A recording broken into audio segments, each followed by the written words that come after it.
Hello everyone, how are you all? I think you all are fine, fantastic. Good morning, सुप्रभात। हम लोग literary criticism पर बहुत deeply और शॉर्ट में दोनों को मिलाकर सीख रहे थे। इसमें हमने थोड़ा सा काइंड्स देखे और कहाँ से ड्राइव्ड हुआ और प्लेटो के बारे में जाना। तो शुरू करने से पहले मैं कुछ लाइनें बोलना चाहूँगी। लाख दलदल हो पाँव जमाए रखिए, हाथ खाली ही सही उठाए रखिए। कौन कहता है छलनी में पानी रुक नहीं सकता, अरे कम से कम बर्फ़ बनने तक हौसला बनाए रखिए। तो इन्हीं पॉजिटिव लाइनों के साथ हम लोग अपने आज के दिन की शुरुआत करते हैं, लिटरेचर क्रिटिसिज्म की शुरुआत।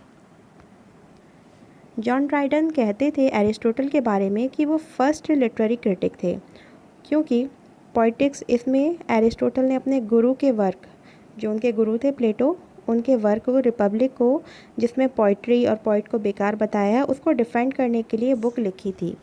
उन्होंने पोइट्री और पोइट को सुपीरियर बताया, ज़्यादा फिलॉसफिकल बताया हिस्ट्री से। और सैमुअल जॉनसन मानते थे कि ड्राइडन फर्स्ट पर्सन थे जिन्होंने लिटरेचर को लिटरेरी क्रिटिज्म में अंदर लाया। जब ये 17 साल के थे एरिस्टोटल, तब इन्होंने लिटरेरी अकेडमी में प्रवेश किया। सैमुअल जॉनसन मानते थे ड्राइडन को ग्रेट, ड्राइडन मानते थे कि एरिस्टोटल पहले आए, और एरिस्टोटल मानते थे कि जो भी रहा हो, लेकिन प्लेटो ने फर्स्ट टाइम क्रिटिसिज्म को अडॉप्ट किया और इसके बारे में लिखा। और नेक्स्ट हम देख लेते हैं कि प्लेटो मजाक में बोलते थे, क्योंकि ये गुरु थे, कि तुम हमारी अकेडमी का माइंड हो। देखिए कितनी बड़ी बात बोली उन्होंने।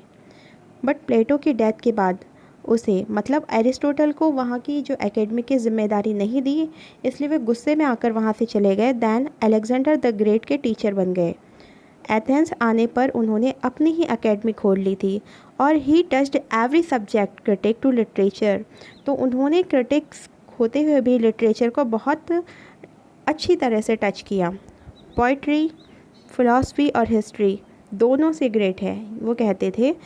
और वो इसलिए कहते थे क्योंकि जैसे कि इलियाड एक वर्क है होमर का, तो अगर उन्होंने ट्रोजन वार के बारे में नहीं लिखा होता, वहाँ की जो पोइट्री में उसका डिस्क्रिप्शन नहीं दिया होता, तो होमर कभी भी इतने फेमस पर्सन नहीं बनते। इमिटेशन होता है, लेकिन अंदर की चीज़ को कॉपी करना भी एक कला है।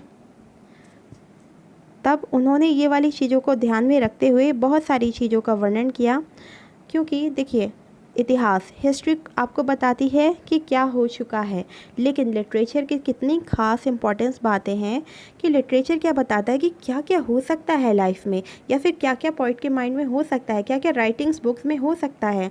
जैसा पॉइंट है वैसा ही कॉपी करेगा। जैसे कि एक इमेजिनरी पॉइंट है तो वो इमेजिनेशन को ज़्यादा यूज़ करेगा, और कॉमेडी राइटर या कॉमेडी से संबंधित कॉमेडी की चीज़ों को वर्णन करेगा।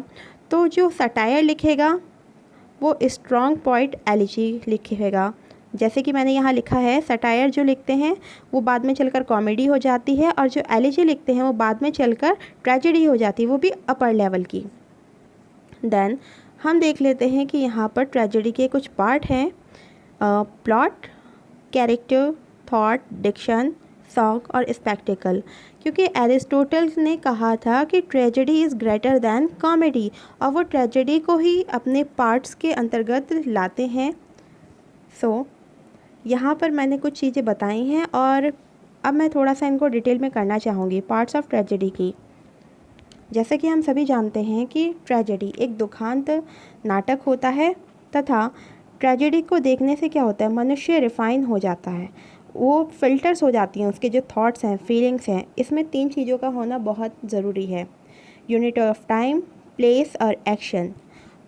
कॉम्प्लेक्स, उन्होंने कहा था कि जो प्लॉट होता है वो कॉम्प्लेक्स होना चाहिए, ठीक है। सिंपल प्लॉट को वो ज़्यादा तरजा नहीं देते थे, मतलब एक तरह से उसको वैल्यू नहीं देते थे।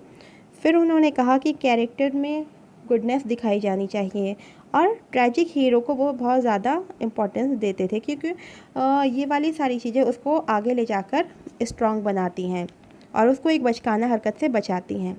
सो last but not the least, I want to tell you that ये सफ़र हमारा चलता ही रहेगा। बस आप लोग हमारा साथ देते रहें, लाइक करें, सब्सक्राइब करें, ताकि मैं और ज़्यादा मोटिवेट होकर नई नई वीडियोस लेकर आऊँ अबाउट लिटरेचर, और इसमें बहुत अच्छी तरह से समझा पाऊँ आपको। क्योंकि पढ़ा हमने बहुत है स्कूल कॉलेज लाइफ में, बट उसको क्लियरली अंडरस्टैंड उतना करने के लिए हम लोगों को बहुत एक मोटिवेशन की ज़रूरत होती है, जो कि आप ही दे सकते हैं। कौन कहता है आसमान में सुराख नहीं हो सकता? तुम एक पत्थर तबीयत से उछालो मेरे यारो। Thank you. Have a good day.